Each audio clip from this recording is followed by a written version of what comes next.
My name is Dr. Marius Oosthuizen. I'm the Director for Scenarios at the World Energy Council.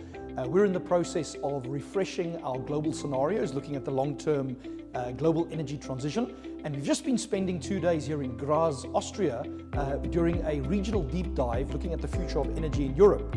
Of course, this is one of a series of regional engagements around the world. We've looked at the future of Asia. We're now looking at the future of Europe. From here we go to Latin America, then North America, and then Africa, as part of our refreshing of the scenarios out to next year, where we will be presenting the new global scenarios at the World Energy Congress in Rotterdam.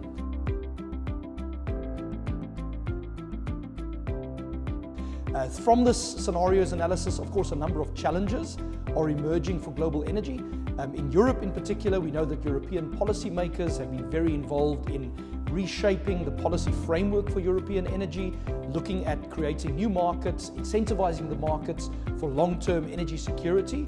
But there are other challenges outside of energy security in Europe, issues around inequality of access, whether or not the cap on energy prices or the subsidies of energy in Europe is sustainable, and how those inequalities play out politically in the long term. As Europe deals with these challenges, it's also going to need to think about global supply chains, securing future hydrogen sources, alternative supply chains around the world, and how Europe deals with its internal supply and distribution and integration of its energy system. So very interesting engagement here in Europe.